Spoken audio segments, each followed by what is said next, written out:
الحمدللہ وکفا والصلاة والسلام علی سید الرسل وخاتم الانبیاء وعلی آلہ واصحابہ الذین اوفوا عہدا الذین هم خلاصۃ العرب الاربع وخیر الخلائق بعد الانبیاء اما بعد فاعوذ باللہ من الشیطان الرجیم بسم اللہ الرحمن الرحیم لا یکلف اللہ نفسا الا وسعها لها ما کسبت وعلیہا ما اکتسبت ربنا لا تؤاخذنا ان نسینا او اخطأنا ربنا ولا تحمل علينا إصرا كما حملته على الذين من قبلنا ربنا ولا تحملنا ما لا طاقة لنا به واعف عنا واغفر لنا وارحمنا أنت مولانا فانصرنا على القوم الكافرين قال النبي صلى الله عليه وسلم أوتيني ثلاثا الصلوات الخمس وخواتيم سورة البقرة ومن مات من أمته لا يشرك بالله شيئا يغفر لهم صدق الله العظيم وصدق رسوله النبي الأمي الكريم ونحن على ذلك لمن الشاهدين والشاكرين والحمد لله رب العالمين۔ سورہ بقرہ کی آخری آیت کریمہ اور جناب نبی پاک صلی اللہ علیہ وسلم کا ایک فرمان تلاوت کیا ہے جس کو سنن نسائی والے بزرگوں نے روایت کیا ہے، جس کا مفہوم یہ ہے اللہ تعالیٰ فرماتے ہیں لا یکلف اللہ نفسا الا وسعها لها ما کسبت وعلیہا ما اکتسبت۔ آخری امت کے اوپر ہم نے ایسے مسائل نہیں لازم کیے جو یہ ادا نہ کر سکے، بلکہ اسی طرح کے مسائل ان کو دیے جو یہ ادا کر سکتے ہیں، اٹھا سکتے ہیں یہ جو بوجھ۔ بس جو نیکی کرے گا اس کے لیے نیکی، جو گناہ کرے گا اس کے لیے اسی طرح کی سزا ہے، لہا ما کسبت وعلیہا ما اکتسبت۔ اور آگے دعا ہے ربنا لا تؤاخذنا ان نسینا او اخطأنا، کہ ہمارے رب ہمارا مواخذہ نہ فرمائیں جو ہم سے بھولے سے غلطیاں ہو گئیں، گناہ ہو گئے، اور ایسا بوجھ ہمارے اوپر نہ ڈالیں جیسے پہلی امتوں پر ڈالا گیا تھا۔ آپ ہمارے رب ہیں، مولا ہیں، آپ ہمیں معاف فرمائیں اور کافروں کے مقابلے میں ہماری مدد فرمائیں۔ جناب نبی پاک صلی اللہ علیہ وسلم کا فرمان جو تلاوت کیا ہے، آپ نے فرمایا مجھے سفر معراج میں 3 چیزیں عطا کی گئی ہیں۔ اس حدیث میں 3 چیزوں کا ذکر ہے۔ ایک تو 5 نمازیں میری اور میری امت کے اوپر فرض کی گئی ہیں معراج کے سفر میں، اور دوسرا یہ کہ سورہ بقرہ کی آخری آیتیں عطا کی گئی ہیں۔ سورہ بقرہ جو ابھی تلاوت کی ہے اس کی آخری آیتیں، اور مجھے یہ اعزاز عطا کیا گیا ہے کہ میری امت میں سے جو شخص اللہ تعالیٰ کی ذات و صفات کے ساتھ شرک نہیں کرے گا تو اللہ نے میرے ساتھ یہ وعدہ کیا ہے کہ ہم آپ کی امت کے ایسے فرد کو معاف کر دیں گے، تو اس کی مغفرت کر دیں گے۔ اس حدیث کو روایت کیا ہے سنن نسائی نے، اور بھی بزرگوں نے روایت کیا ہے۔ یہ رجب کا مہینہ ہے اور اتفاق سے آج 26 رجب المرجب ہے۔ نبی پاک صلی اللہ علیہ وسلم کی جو معراج کی سعادت کی یہ گھڑی نصیب ہوئی ہے، اس بارے میں تاریخی روایات تو بہت مختلف ہیں۔ شوال کا مہینہ بھی ذکر کیا ہے، رمضان کا بھی، اور بھی بہت سارے، لیکن زیادہ مشہور ہو گیا رجب کا مہینہ۔ اور پھر رجب کے مہینے میں بھی 27ویں شب بعض حضرات نے ذکر کی، اور اسی کو ہی یوں رائج کر دیا گیا ہے۔ حتمی روایت 27 رجب کی بھی نہیں ہے، لیکن ایک روایت ہے، 7، 8، 10 روایات ہیں کہ رجب کا کس مہینے میں آپ کو معراج نصیب ہوا۔ دوسری بات کہ کس سن میں نصیب ہوا، اس میں بھی مختلف روایات ہیں، جن میں راجح یہ ہے کہ بعثت کے 10ویں سال نبی پاک صلی اللہ علیہ وسلم کو نبوت ملی۔ اس نبوت ملنے کے 10 سال گزر چکے تھے، 3 سال ابھی مکہ میں اور رہے ہیں، 13 سال آپ کل مکہ شریف میں رہے ہیں۔ 10 سال کے بعد آپ کو معراج کا سفر عطا ہوا ہے۔ نبی پاک صلی اللہ علیہ وسلم کی بہت فضیلتیں ہیں، ان میں سے سب سے بڑی فضیلت جو ہے وہ معراج کی فضیلت ہے۔ بعض حضرات نے یہ لکھا ہے کہ سارے انبیاء علیہ السلام کو مختلف معجزات عطا کیے گئے ہیں، آپ کو بھی بہت معجزات عطا کیے گئے۔ معجزہ کہتے ہیں خرق عادت، نبی کے ہاتھ سے خرق عادت چیز کا ظہور ہونا، جو عام انسان کے ہاتھ سے نہیں ہو سکتا، اللہ کے امر سے ہوتا ہے، اللہ کی عطا سے ہوتا ہے، نبی کے ہاتھ سے ہوتا ہے۔ خرق عادت چیز ظاہر ہو اس کو معجزہ کہتے ہیں۔ معجزہ کا لفظی معنی ہی ہے دوسرے کو عاجز کر دینا، دوسرے کو شکست میں مبتلا کر دینا اور وہ ایسا کام نہ دکھا سکے۔ معجزہ اعجاز سے، قرآن مجید کی صفت بھی معجزہ ہے، اعجاز ہے۔ قرآن کو وجہ اعجاز یہ عطا ہے کہ اس جیسی کوئی کتاب نہیں لا سکے، دعوے تو بڑے کیے ہیں۔ تمام انبیاء علیہ السلام کو اپنے اپنے احوال کے لحاظ سے اللہ نے معجزے عطا کیے ہیں، اس وقت کے لحاظ سے جو جو ضرورت تھے۔ نبی پاک صلی اللہ علیہ وسلم کو بھی بہت معجزے عطا کیے، لیکن ان میں 4 بڑے معجزے ہیں۔ ان میں سے ایک نبی پاک صلی اللہ علیہ وسلم کو خاتم النبیین بنانا، آپ کے بعد کوئی نبی نہیں آئے گا۔ نمبر 2، قرآن مجید کتاب جو اللہ نے آپ کو عطا کی ہے، اس جیسی کتاب پہلے بھی نہیں تھی، نہ بعد میں آ سکتی ہے، یہ معجزہ دوسرا ہے۔ نہ اس جیسی کوئی کتاب، نہ سورت، کوئی آیت لا سکا۔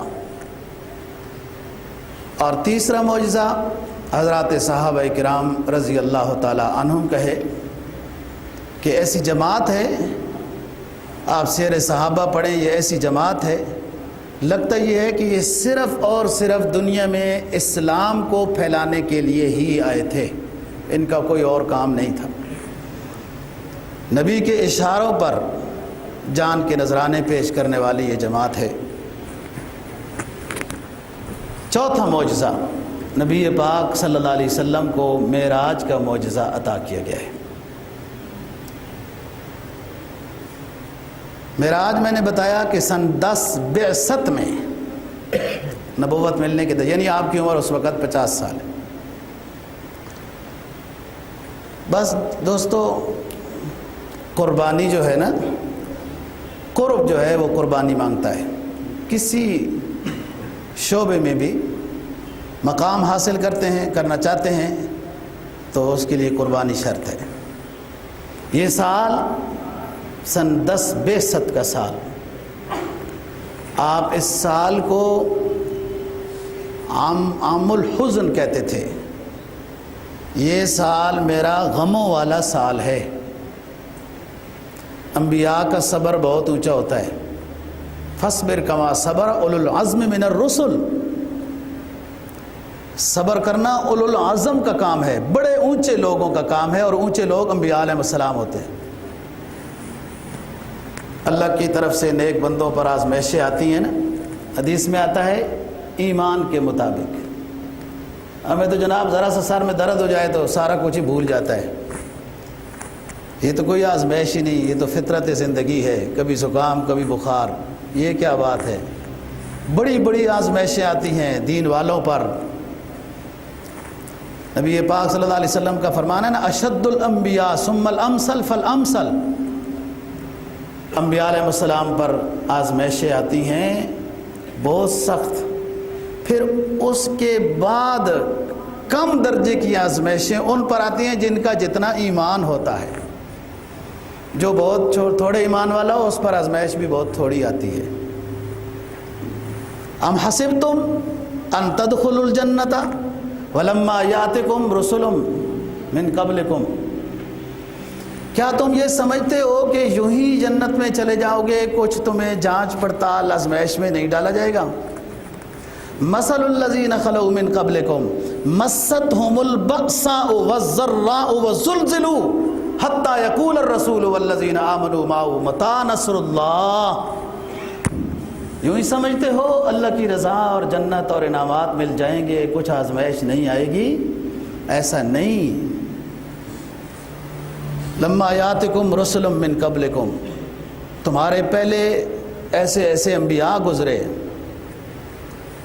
مستہم البأساء والضراء وزلزلوا، ان انبیاء علیہ السلام پر جب آزمائشیں آئیں، مصیبتیں آئیں، اور ان کو جب جھجوڑا گیا، حتی یقول الرسول متی نصر اللہ، وہ پیغمبر بھی اس وقت کے یہ کہنے لگے کہ اللہ کی مدد کب آئے گی؟ آزمائشیں تو بہت ہو چکی ہیں۔ اور میں پہلے بتا چکا ہوں کہ انبیاء علیہ السلام کا صبر بہت اونچا ہوتا ہے، اولو العزم لوگ ہیں، یعنی اتنی آزمائشیں پیغمبروں پر بھی آئیں، آخر میں وہ بھی کہہ بیٹھے کہ اب اللہ کی مدد کی ضرورت ہے، بہت آزمائشیں ہوگی۔ آپ صلی اللہ علیہ وسلم بہت صابر ہیں، بہت صابر ہیں، بہت صابر ہیں، اس لیے تو آپ کا رحمت للعالمین لقب ہے۔ فتح مکہ پر آپ کے سامنے جب سارے گرفتار ہو گئے، ابو سفیان وغیرہ یہ حضرات جو اب تک تو مخالف ہو کے جنگیں لڑ رہے تھے، وہ واشی بن حرب بھی جس نے آپ کے چچا کے 11 ٹکڑے کیے تھے، یہ بہت اونچی بات ہے۔ لوگ تو ایک گالی نہیں برداشت کر سکتے، جی ایک مکہ نہیں برداشت کر سکتے جب تک بدلہ نہ لے لیں۔ جنہوں نے 11 ٹکڑے کیے، نبی کے دل کو دکھایا، وہ سامنے بیٹھے ہیں، وہ آپس میں خوش مش کر رہے تھے کہ معلوم نہیں آج ہمارا کیا بنے گا۔ آپ نے فرمایا لا تثریب علیکم اليوم، آپس میں باتیں نہ کرو، ہم پرانی کہانی دہرائیں گی بھی نہیں، بس چھوڑو، معاف ہے، یغفر اللہ لکم، اللہ بھی تمہیں معاف کر دے۔ یہ نبی کا صبر ہے، یہ حوصلہ ہے، یہ رحمت ہے، یہ شفقت ہے۔ لیکن سن 1062 میں امام الانبیاء خاتم النبیین محمد بن عبداللہ صلی اللہ علیہ وسلم بھی 10ویں سال کو عام الحزن فرماتے ہیں کہ یہ میرے اوپر یہ جو سال ہے یہ غموں والا سال ہے۔ کیسے غموں والا؟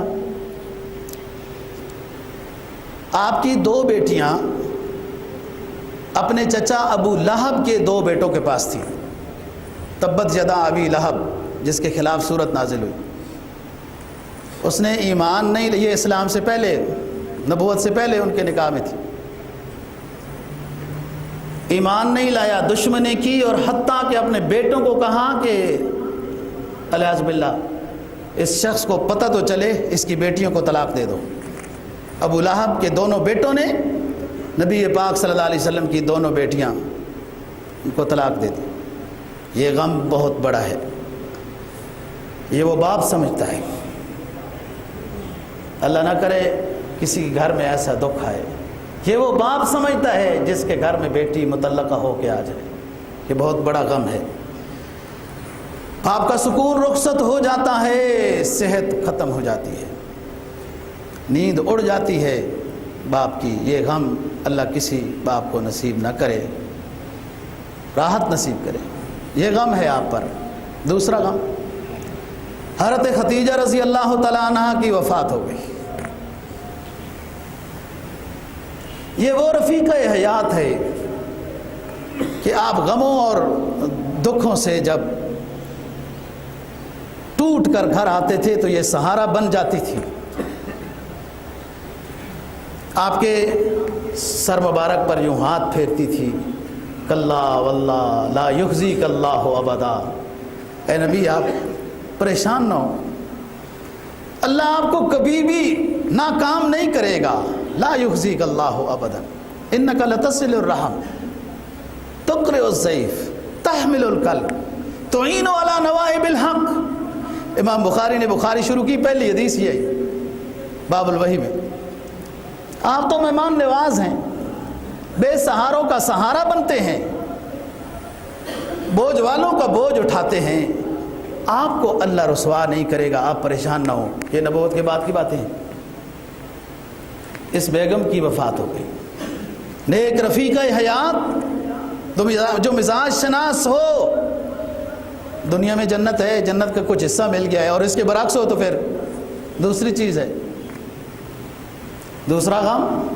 تیسرا غم، مکہ والوں نے بہت آپ کو ستا دیا تھا. جو ساتھی مسلمان ہوتے تھے ان کو بھی مارتے تھے، یہ الگ دکھ ہے. یہ بھی اس لیے مارتے تھے تاکہ ان کے نبی کو جب پتہ چلے گا تو وہ پریشان ہوگا.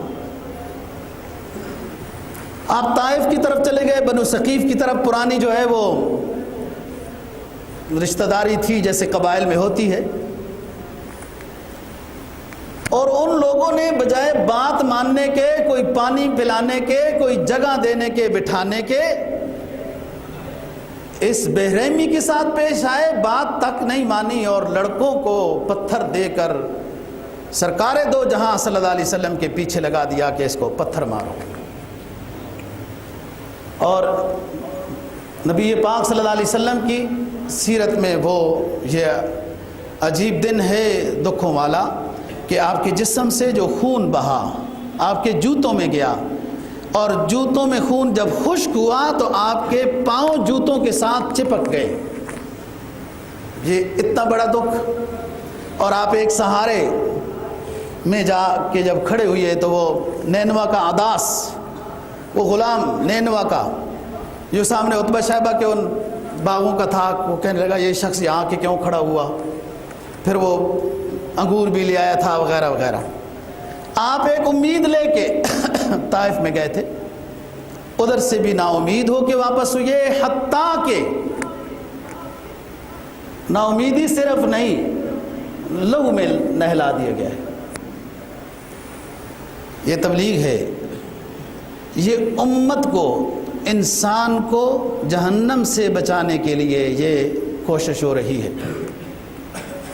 میں نے طائف کا وہ قبیلہ بنو ثقیف، وہ محلہ، وہ مسجد جہاں اب مسجد بنی ہوئی ہے، جہاں آپ سہارا لے کے کھڑے ہوئے تھے، وہ باغ جس سے آپ کو انگور پیش کیا گیا وہ دیکھا ہے.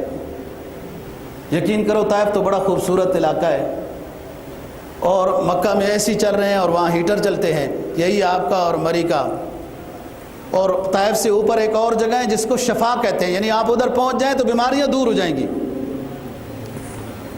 لیکن قبیلہ بنو ثقیف میں وہ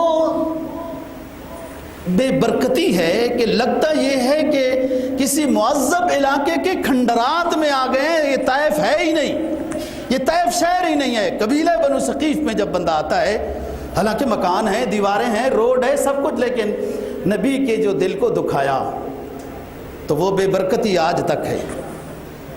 اور یہ اسی جگہ پر نبی پاک صلی اللہ علیہ وسلم کی دعا، وہ بڑی عجیب دعا ہے، زندگی میں وہ پہلی دعا ہے. اے اللہ میرے سے کیا قصور ہو گیا کہ آپ نے مجھے پتھروں کی بارش میں ڈال دیا ہے، کب میری تو مدد کرے گا.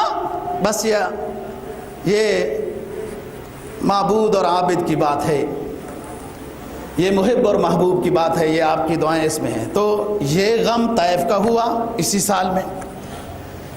مزید یہ کہ شعب ابی طالب جو وادی ہے، اس میں 3 سال آپ کو نظر بند کر دیا گیا، جو آپ کے ماننے والے ہیں ان کے سمیت کوئی جا نہیں سکتا، کوئی مل نہیں سکتا، کوئی چیز نہیں دے سکتا۔ ابو طالب بھی اس میں ساتھ تھے، اس لیے ابو طالب کی فضیلت ہے کہ رات کو اٹھ کر نبی پاک صلی اللہ علیہ وسلم کے بستر کو ابو طالب بدلتے تھے کہ بھتیجے ہم مر گئے کوئی بات نہیں، لیکن دشمن آپ کو مارنا چاہتا ہے، آپ کے بستر کی نشاندہی اس کو اگر ہو تو وہ بستر ہے، آپ تھوڑی دیر ادھر آرام کرنے کے بعد ادھر بیٹھیں، ادھر پھر ادھر بیٹھیں۔ آپ کی جگہ بدلتے رہتے تھے رات کو ابو طالب کے، تاکہ میرے بھتیجے کو کوئی تکلیف نہ ہو۔ کوئی کھانا پینا نہیں جا سکتا تھا۔ اور 3 سال کے بعد یہاں یہ غم، پھر اپنے چچا ابو طالب کی بھی وفات ہو گئی۔ یہ سارے غم جو بیٹیوں کو طلاق ہوئی، بیگم وفات پا گئی، چچا وفات پا گیا، شعب ابی طالب میں غم دیکھ کے آئے، طیف میں کچھ امید لے کے گئے تو یہ صورتحال ہوئی۔ طیف سے جب آپ واپس آ رہے تھے نا، کئی دن لگائے، 40-50 دن، آپ کے ساتھ آپ کا غلام حارثہ بھی تھا، تو مکہ میں داخلہ منع ہو گیا تھا۔ یہ جبیر بن عدی، وہ حاتم طائی کے قبیلے میں سے جبیر بن مطعم، یہ مشرک تھا۔ اس شخص نے اعلان کیا تھا کہ میں نے محمد بن عبداللہ صلی اللہ علیہ وسلم کو پناہ دی ہے، کوئی ان کی طرف میلی نظر سے نہیں دیکھ سکتا۔ آپ صلی اللہ علیہ وسلم فرمایا کرتے تھے، جب بدر میں قیدی ہوئے نا، مشرکین مکہ کے بدر میں 70 قیدی ہوئے، اس طرح غزوہ حنین میں قیدی ہوئے سن 8 ہجری میں، بدر 2 ہجری میں، آپ فرمایا کرتے تھے اگر جبیر بن مطعم زندہ ہوتا جو میرا محسن تھا، حالانکہ وہ مشرک ہو کے مرائے، جبیر بن مطعم زندہ ہوتا جو میرا محسن تھا، آج بدر کے قیدیوں کے بارے میں رہائی کی بات کرتا تو میں مفت رہا کر دیتا۔ وہ میرا محسن تھا۔ محسن کا خیال کرنا چاہیے۔ یہ طائف کا سفر ہے۔ اتنے غم جب جمع ہوئے نا جی، اور آپ پھر بھی اپنے کام میں لگے ہوئے ہیں، یہی وہ موقع ہے کہ جو وفد ملتا ہے ابو طالب سے کہ اپنے بھتیجے کو کہو کہ کوئی رلی ملی بات کرے، اگر وہ رشتہ چاہتا ہے اونچے گھرانے کا رشتہ دیتے ہیں، سرداری چاہتا ہے وہ دیتے ہیں، کوئی اور مال و دولت چاہتا ہے تو وہ دیتے ہیں، لیکن تھوڑا ہمارے معبودوں کا خیال کر کے بات کرے، توحید کی بات جو ہے رلی ملی بات ہو، ایک ہی علاقے میں رہتے ہیں۔ اسی پر آپ نے فرمایا تھا کہ چچا جی اگر یہ مکہ والے اتنی محنت کریں، اتنی کوشش کریں، اتنی ہمت کریں کہ سورج کو لا کر میرے ہاتھ پہ رکھ دیں، چاند کو لا کر دوسرے ہاتھ پہ رکھ دیں، تب بھی میں رسالت کی تبلیغ سے باز نہیں آؤں گا۔ پھر چاچا نے کیا کہا؟ چچا بھی اسی خاندان کا ہے نا، کہا بیٹے آپ کے عظیم ارادے ہیں، اللہ آپ کو کامیاب کرے گا، جاؤ کوئی منع نہیں ہے، آپ کرو تبلیغ۔ یہ اتنا صبر و تحمل جب ہوا، یہ معمولی بات نہیں ہے دوستو۔ گھر میں سہارا دینے والی جب رخصت ہو گئی، بیٹیوں کے چہرے پہ والد تبسم دیکھنا چاہتا ہے، وہ غم زدہ نظر آتی ہیں گھر میں۔ وہ چچا تھا جو سہارا بننے والا، وہ بھی رخصت ہو گیا۔ میں اتنے غم آئے، ایک غم کافی ہوتا ہے، کسی کی وفات کا ایک غم، کسی مخلص کی وفات کا ایک غم کافی ہوتا ہے۔ حضرت فاطمہ رضی اللہ تعالیٰ عنہ کیسے کھڑی ہیں اپنے دروازے پر، نبی پاک صلی اللہ علیہ وسلم کی وفات کے موقع پر صحابہ کرام گزر رہے ہیں، اور پوچھتی ہے میرے ابا کی قبر پر مٹی ڈال دی، تم نے اپنے پیغمبر کی قبر پہ مٹی بھی ڈال دی ہے؟ مٹی تو ڈل جاتی ہے، یہ غم اتنا تھا۔ فرماتی ہیں صبت علی مصائب لو انہا صبت علی الایام سرنا لیالیا، صبت علی مصائب لو انہا۔ نبی کی لخت جگر حضرت فاطمہ رضی اللہ تعالیٰ عنہ فرماتی ہیں میرے ابا کے دنیا سے جانے کے غم جو مجھ پہ آئے، اگر یہ سورج پہ آتے تو وہ بے نور ہو جاتا، اگر پہاڑوں پہ آتے تو وہ ریت بن جاتے۔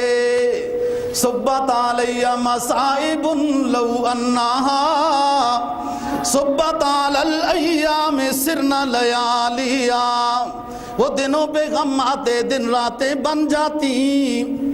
کئی غم جمع ہوئے، اللہ نے نبی پاک صلی اللہ علیہ وسلم کو پھر مقام قرب عطا کیا۔ غموں میں جب صبر ہوتا ہے، رجوع اللہ زیادہ ہوتا ہے۔ نبی تو ویسے بھی ہر وقت رجوع میں ہی ہوتا ہے، کہ ایک حدیث میں آتا ہے نا کہ کوئی اللہ کو ڈھونڈنا چاہتا ہے، اللہ کو کوئی ڈھونڈنا چاہتا ہے تو آسان پتہ یہ ہے کسی غم اور ٹوٹے ہوئے دل میں جا کے دیکھے، اللہ وہاں بستا ہے۔ جو بندہ غمگین ہوتا ہے، پریشان ہوتا ہے، بیمار ہوتا ہے، بڑے اخلاص کے ساتھ اللہ کو پکارتا ہے، بڑے اخلاص کے ساتھ۔ اسے پتہ ہے کہ اب میرا کوئی سہارا نہیں ہے، اور اس کی رحمت بھی تب برستی ہے جب انسان اس نظریے سے پکارتا ہے کہ اب میرا کوئی بھی نہیں، میرے رب تو ہی ہے، پھر اللہ کی مدد بھی آتی ہے۔ نبی پاک صلی اللہ علیہ وسلم کو اللہ نے معراج کی یہ سعادت عطا کی، ان غموں کے بعد مقام قرب نصیب ہوا۔ اور یہ معراج جو بیداری کی حالت میں، رومال جسد، بیداری کی حالت میں، نیند میں نہیں، خواب نہیں، بیداری کی حالت میں آپ کو یہاں سے بیت المقدس، وہاں سے ساتواں آسمان، سدرۃ المنتہا، عرش معلی اور ہم کلامی، دیدار ربانی اور چیزوں کا ملنا، یہ سب نصیب ہوا معراج میں۔ کسی نبی کو یہ فضیلت حاصل نہیں ہے، یہ نبی پاک صلی اللہ علیہ وسلم کو یہ فضیلت حاصل ہے۔ معراج تو بہت لمبی تاریخ، لمبی بات ہے دوستو، اور تفصیل کے ساتھ ہم بیان کر چکے ہیں۔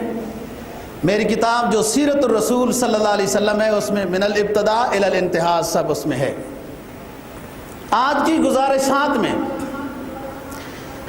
وہ عرض کرنا ہے جو نبی پاک صلی اللہ علیہ وسلم کو معراج کے سفر میں اعزازات عطا کیے گئے، امتیازی چیزیں عطا کی گئی ہیں، وہ بیان کرنا مقصد ہے۔ اس میں سب سے پہلے جو خطبے میں نے آیت کریمہ تلاوت کی ہے، وہ سورہ بقرہ کی آخری آیت ہے۔ فرمایا نبی پاک صلی اللہ علیہ وسلم نے اوتی ثلاثن الصلوات الخمس، مجھے 5 نمازیں عطا کی گئیں، اولاً تو 50 تھیں، اور خواتین میں سورہ بقرہ کی آخری آیات، اور آخر میں ایک اعزاز یوں عطا کیا گیا کہ اے نبی، آپ کی امت میں سے جس شخص نے شرک نہیں کیا، اللہ کی ذات و صفات میں شریک نہیں ٹھہرایا، تو ہم اس کو معاف کر دیں گے۔ وہ حدیث جو 70,000 والی ہے نا، 70,000 والی، کہ اے نبی آپ کی امت کے 70,000 کی مغفرت کر دوں گا، پھر آپ نے درخواست کی، فرمایا پھر 70,000 کی مغفرت کر دوں گا، پھر آپ نے، یہ 70,000 والی حدیث بھی امام بہقی اور مستدرک حاکم نے معراج کے سفر کی نقل کی ہے، کہ اسی میں آپ کا بار بار سوال تھا۔ پھر آخر میں یہ ہوا کہ اے نبی آپ خوش ہو جائیں، آپ کی امت کا جو شخص مشرک نہیں ہوگا ہم اس کو معاف کر دیں۔ اب خامخواہ کوئی شرک کرے، اپنے آپ کو ہلاکت میں مبتلا کرے، جی ویسے ہی لوگ جھنڈیوں پر گر رہے ہیں، کہیں دیوے جلا رہے ہیں، کہیں تیل ڈال رہے ہیں، کہیں چادریں چڑھا رہے ہیں، کیا کر رہے ہیں بھائی؟ اللہ اور اللہ کے رسول کی ہدایات کو دیکھنا چاہیے۔ شرک نہ ذات میں ہو نہ صفات میں۔ حضرات صحابہ کرام رضی اللہ تعالیٰ عنہ فرماتے ہیں کہ ہم اپنے بچوں کو جس طریقے سے وہ باتیں شروع کرتے تو بندہ کہتا ہے، بچے کہو سبحان اللہ، الحمدللہ۔ اب تو کیا کہتے ہیں، میڈ ان انڈیا کے برطانیہ، بابا پاپا، کیا اس طرح کی سکھائے جاتے ہیں نا یہ الفاظ۔ پہلے زمانے میں مسلمان اپنے بچوں کو جب بولنا شروع کرتے تھے کہتے تھے بچے کہو سبحان اللہ، اللہ کہو، رسول اللہ کہو، لا الہ الا اللہ۔ اب تو جناب گھٹی بھی انگلش، وہ مجھے آتی نہیں ہے انگلش، ورنہ میں آپ کو وہ ڈیزائن بنا کے دکھاتا کہ وہ کس طریقے سے گھٹی بھی پلاتے ہیں، کہ وہ کیسے اس کو کہتے ہیں، اور پھر وہ اس کے اندر۔ تو مسلمان کی یہ پہچان نہیں، مسلمان کی یہ شناخت نہیں، مسلمان ان چیزوں میں کامیاب نہیں ہوگا۔ قرآن ان کو دشمن کہتا ہے، یہ ان سے محبت کرتا ہے، اس کی گنگا الٹی چلتی ہے، سمجھتا ہے یہ کامیابی کا راستہ، کامیابی نہیں ہے۔ کامیابی اس مسلمان کے لیے اللہ اور اللہ کے رسول کے راستے میں ہے، لیکن سمجھ میں جب آ جائے گی بات تب بنے گی دوستو۔ ابھی تو اقبال کا ترانہ بانگے درا ہے گویا، میرا بولنا آپ کا سننا اور نکل جانا، یہ ہے نا جی۔ جب سمجھ آ جائے اللہ اور اللہ کے رسول کی اطاعت میں مسلمان اور مومن کی کامیابی ہے، تو پھر قدم قدم پر دل پر جب ان کا کرم دیکھتا ہوں تو دل کو بعض جام جم دیکھتا ہوں۔ جب ایمان کی موجوں میں غوطہ زن ہوگا نا، یہ اس کو ایک ایک چیز میں معرفت نظر آئے گی، اللہ کی معرفت کی جھلک نظر آئے گی، تو پھر دل پر جب ان کا کرم دیکھتا ہوں تو دل کو بعض جام جم دیکھتا ہوں، دل خوش ہوتا ہے، شکر میرے رب، آپ نے ایمان کی دولت عطا کی ہے، اسلام کی دولت عطا کی ہے، آپ نے آخری حبیب کا امتی بنایا، جس کے امتی بننے میں سابقہ پیغمبر تمنا کرتے چلے گئے۔ آپ نے فرمایا نا، لمبی حدیث ہے کہ میری امت کی، اللہ فرماتے ہیں کہ ایک آخری امت ایسی آئے گی، وہ ندامت کے 2 آنسو بہائے گی، میں اس کو معاف کر دوں گا۔ موسیٰ علیہ السلام نے عرض کیا، اے رب العالمین وہ میری امت بنا۔ اللہ نے فرمایا، کلیم تو ضرور ہے، لیکن یہ امت میں اپنے آخری حبیب کی بناؤں گا۔ یہ آخری حبیب کی امتی ہونے میں سابقہ پیغمبر تمنا کرتے گئے، اے ہمارے رب ہمیں بھی اپنے آخری حبیب کی امتی بنا۔ اس لیے تو اللہ نے سارے نبیوں کی روحوں کو جمع کیا، تیسرے پارے کا آخری رکوع، سارے انبیاء کی روحوں کو جمع کیا، ان سے ایمان کا وعدہ لیا کہ میرے پیغمبر پر ایمان لے آؤ، اس کی امت میں داخل ہو جاؤ، خوش ہو جاؤ۔ وَإِذَا أَخَذَ اللَّهُ مِيثَاقَ النَّبِيِّينَ لَمَا آتَيْتُكُم مِّن كِتَابٍ وَحِكْمَةٍ ثُمَّ جَاءَكُمْ رَسُولٌ مُّصَدِّقٌ لِّمَا مَعَكُمْ لَتُؤْمِنُنَّ بِهِ وَلَتَنصُرُنَّهُ قَالَ أَقْرَرْتُمْ وَأَخَذْتُمْ عَلَىٰ ذَٰلِكُمْ إِصْرِي قَالُوا أَقْرَرْنَا قَالَ فَاشْهَدُوا وَأَنَا مَعَكُم مِّنَ الشَّاهِدِينَ۔ سارے انبیاء کی روحوں کو جمع کیا، کہا میرے آخری حبیب پر ایمان لے آؤ، اور یہ بتا کے جاؤ گے اپنے اپنے امتیوں کو کہ اگر موقع ملے، وہ زمانہ تمہیں نصیب ہو جائے تو میرے آخری حبیب کی مدد و نصرت کرنا۔ انہوں نے اقرار کیا۔ تو بات یہ ہے دوستو، نبی پاک صلی اللہ علیہ وسلم کے امتی ہونا اونچی چیز، اور پھر ایمان کی دولت نصیب ہو جانا اونچی چیز ہے، اور ایمان بازار کی چیز نہیں ہے دوستو، نہ یہ مارکیٹوں سے ملتا ہے نہ بکنا چاہیے۔ ایمان و عمل یہ مارکیٹ کی فروخت کرنے کی چیز نہیں ہے، یہ وہ سرمایہ اور وہ پونجی ہے، یہ وہ سرمایہ اور پونجی ہے جو سب کچھ اس انسان سے جدا ہو جاتا ہے۔ وہ چرپائی بھی اعلیٰ قسم کی نہیں ہوتی دوستو، جس کے اوپر لوگ میت کو لے کے جاتے ہیں نا، وہ بڑے بڑے اعلیٰ پلنگ، بڑے بڑے اعلیٰ بیڈ، وہ جو اس نے لاکھوں 1.5 لاکھوں میں خریدے تھے، ان پر کوئی نہیں میت کو لے کے جاتا۔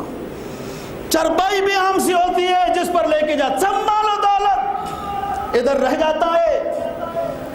جو 7 چیز جاتی ہے وہ ایمان کی دولت، عمل صالح کی دولت ہے، اور یہ کوئی مارکیٹ کی چیز نہیں ہے۔ ایمان بیچا نہیں جاتا، وہ ایمان کیا ہے جو لوگوں نے بیچ دیا چند ٹکوں کی خاطر۔ اسلامی اقدار، اسلامی شعائر کا سودا کر دے، اور ان سے تو خلافت عثمانیہ کا عبدالحمید ثانی ہی بہتر تھا۔ جب انگریزوں نے کہا کہ سارا قرضہ جو کھربوں ڈالر میں تھا خلافت عثمانیہ پر ہم اتار دیتے ہیں، تم ہمیں اسرائیل میں فلسطین کے قریب ایک بستی کی اجازت دے دو، انہوں نے کہا خلافت عثمانیہ ڈوب جائے قرضے میں۔ عبدالحمید اپنی تاریخ میں یہ نہیں لکھوا سکتا کہ یہودیوں کو اسلامی خطے میں بستی کی اجازت دی تھی، نہیں دی۔ بعد میں پاشے ماشے آئے، وہ ایمان ہوتا ہی نہیں جو بیچا جاتا ہے۔ میری بات یاد رکھنا، یہ جملہ، وہ مرتد نہیں ہوتا جو مسلمان ہوتا ہے، وہ ہمیں مسلمان نظر آتا ہے جو بعد میں مرتد ہو کے دور ہو گیا۔ اور پھر ایسے بھی مخلص خیر خواہ تیار کیے جا گستاخ رسول ہوتا ہے اس کو ویسے ہی لوگوں نے اس کے خلاف فتوے دیے. یہ تو کوئی ایسی بات نہیں تھی. اس بات مرتد جو ہوتا ہے تاریخ پڑھو, وہ ہمیں پہلے مسلمان نظر آتا ہے بعد میں مرتد ہوتا ہے, حقیقت میں وہ پہلے سے ہی مسلمان نہیں ہوتا. جو اسلام بیچتے ہیں, ایمان بیچتے ہیں, اسلامی شعائر کو فروخت کرتے ہیں, مسلمانوں کی عزت کو پامال کرتے ہیں, وہ ان کا ایمان ہوتا ہی نہیں. ہمیں نظر آتا تھا کہ وہ پہلے مسلمان تھے تو آج انہوں نے بیچا ہے. ایمان ایسی چیز ہے, یہ تو بلال سے پوچھو. جب 4 پڑیاں 4 من کی رکھی گئیں, پوچھا بلال سے کہ کوئی وزن بھی ہوا, کہا وزن کی کیا, پہاڑ پورے مکہ کے رکھ دیتے, بلال ایمان سے نہیں ہٹنے والا تھا. ایمان یہ چیز ہے. جب ابو مسلم خولانی کو اسود عنسی نے آگ میں ڈالا, آگ بجھ گئی, اس شخص کو کچھ بھی نہیں ہوا, یہ لا الہ الا اللہ محمد الرسول اللہ پڑھ رہا تھا. جب باہر نکالا گیا, کہاں کیا ہوا, کہا مجھے تو نہیں اندازہ ہوا. وہ ابراہیم اللہ کے خلیل کے لیے بھی آگ گلزار ہوئی, اور اللہ نے وہ منظر دکھایا کہ اپنے حبیب کے امتی کے لیے بھی آگ کو گلزار بنا دیا. ایمان تو یہ چیز ہے. ایمان بڑی دولت ہے, یہ بازار کی چیز نہیں ہے, یہ بیچی نہیں جاتی, اس کو محفوظ رکھا جاتا ہے. یہی تو وجہ حدیث میں آتا ہے قبر کا منظر بڑا ہولناک منظر ہوگا, بڑا ڈراؤنی منظر ہوگا, بڑا دہشت زدہ ہوگا. فرشتے آئیں گے جو منکر نکیر ہوں گے. منکر نکیر کا معنی یہی ہے کہ ان کی شکل بڑی باروب ہوگی. منکر نکیر کا معنی یہی ہے کہ ان کی شکل بڑی باروب ہوگی, ڈرا دے گی. لیکن ایمان والا جب اٹھ کے بیٹھے گا, ان کو کہے گا وہ عصر کا نماز کا وقت میرا جا رہا ہے, بتاؤ وضو کرنے کی جگہ کدھر ہے. ایمان والے کو کیا ڈر ہے, اس کے پاس اللہ اور اللہ کا رسول اس کے ایمان دل میں بستا ہے. اور پھر وہ بڑے روب سے کہتے ہیں من ربوں کا, من دینوں کا, من نبیوں کا, بڑے روب سے. لیکن اس کے پاس وہ دولت ہے, وہ طاقت ہے, وہ قوت ہے. ربی اللہ, میرا رب اللہ ہی ہے, میرا پیغمبر محمد ہی ہے, اور میں اسلام پر راضی ہوں. بس خاموش ہو گیا. روب اسی پر پڑتا ہے جس کے پاس ایمان کی دولت نہ ہو. ایمان والے کو کیا ڈر جس کے دل میں اللہ اور اللہ کا رسول آباد ہو. تو بات کر رہا ہوں دوستو, ایک زمانہ تھا اسلام والوں کا, ان کی پہچان تھی کہ صبح گھروں میں قرآن کی تلاوت کی آوازیں آتی تھی. ایک پہچان تھی کہ بچے جب بولنے کو آتے تھے تو اس کو سکھاتے تھے اللہ کہو بیٹے, اللہ کہو, لا الہ الا اللہ کہو, سبحان اللہ کہو. اور بچہ جب کہتا ہے والدین خوش ہوتے ہیں, والدین اللہ کا شکر ادا کرتے کہ میرے بیٹے نے اب اس قابل ہو گیا کہ اللہ کا نام لے لیا, اپنے پیغمبر کا نام لے لیا. والدین کی ساری خوشی ہی یہ تھی.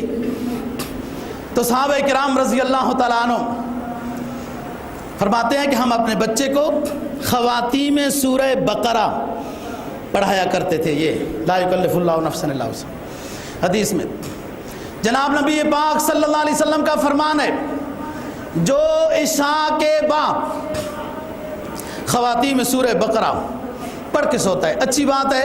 آمن الرسول بما انزل الیہ من ربہ, پورا آخری رکوع.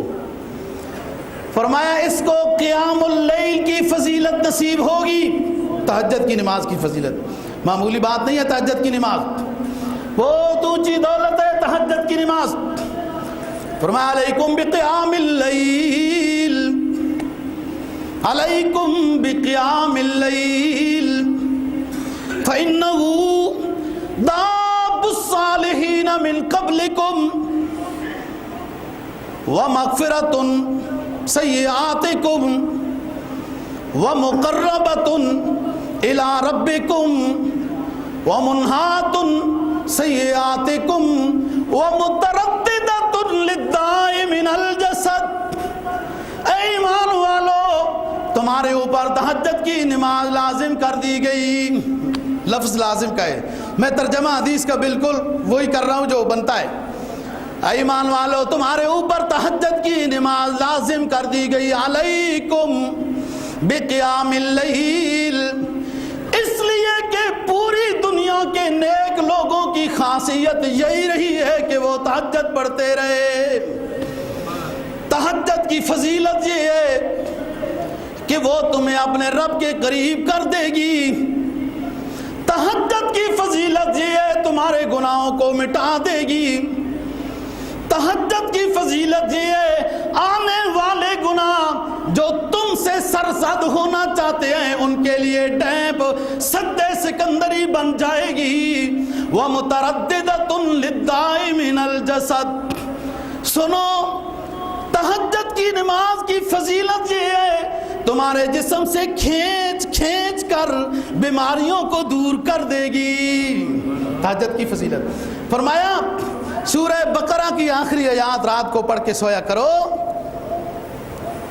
قیام اللیل کی فضیلت ہے. اور فرمایا اس میں جو دعا کا ذکر ہے ربنا لا تؤاخذنا ان نسینا او اخطانا ربنا ولا تحمل علینا اسرا کما حملته علی الذین من قبلنا. فرمایا یہ دعائیں پہلے سے مقبول شدہ ہیں، بس جو دعا مانگے گا اس کے لیے یہ الاٹ کر دی جاتی ہے. ایک فضیلت یہ مجھے معراج میں عطا کی گئی. اور دوسری فضیلت 5 نمازوں کی فرضیت. اور بہت ساری چیزیں فرض ہیں، نماز، روزہ، حج، زکوٰۃ اور بہت ساری چیزیں فرض ہیں، ساری دنیا میں فرض ہوئی ہیں. جبرائیل وہی لے کے آئے چیز فرض ہو گئی. یہ خاص فرضیت ہے، نماز کی فضیلت خاص ہے. بعض روایات میں تو یہ آتا ہے الصلاۃ معراج المؤمن، نماز مومن کا معراج ہے، اس سے اس کو بلندیاں ملتی ہیں، اللہ کا قرب نصیب ہوتا ہے. نماز کی فضیلت زیادہ ہے اس لیے نماز کی فرضیت معراج میں ہوئی. اور 50 ہوئی. پھر آہستہ آہستہ موسیٰ علیہ السلام کی درخواست جو بتانے پر آپ بار بار درخواست کرتے رہے. پھر اللہ پاک نے آخر میں فرمایا کہ اے میرے آخری حبیب ہمارا اصول نہیں ٹوٹتا. فرض ہم نے 50 کی تھی، آپ نے رعایت کرا کے 5 کرا لی، لیکن جو 5 پڑھے گا اس کو ثواب 50 کا ملتا رہے گا. اور ہم نے آپ کی امت کے لیے اصول بنا دیا کہ من جاء بالحسنہ فلہ عشر امثالہا. جو ایک نیکی کرے گا کم از کم 10 کو نہ دوں گا. جیسے ایک نماز پڑھے گا 1 کا ثواب 10، اور 5 پڑھے گا تو 5 کا نماز کا ثواب 50 ہو جائے گا.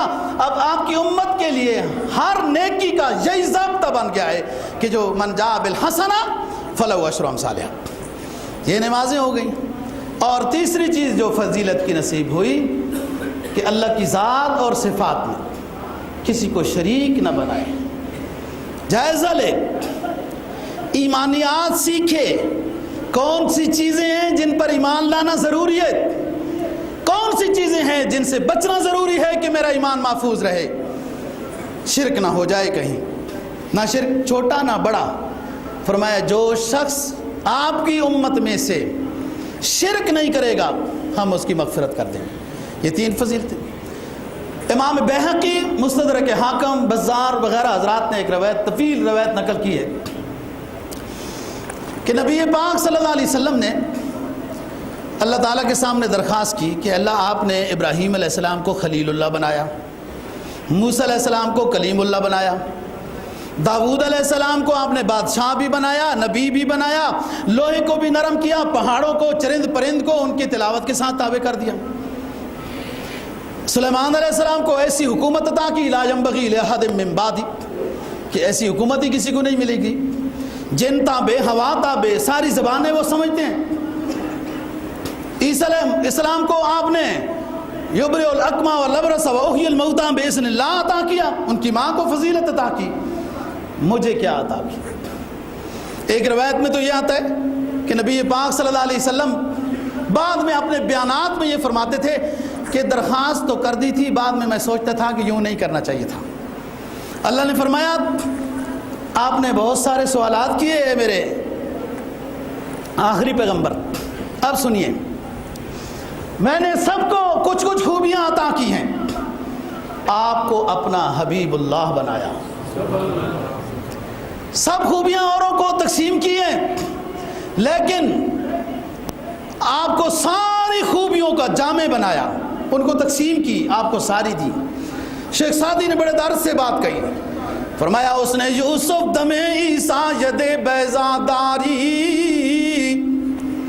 حسن یوسف دم عیسیٰ ید بیضاداری، آنچ خوبا ہمادارن تو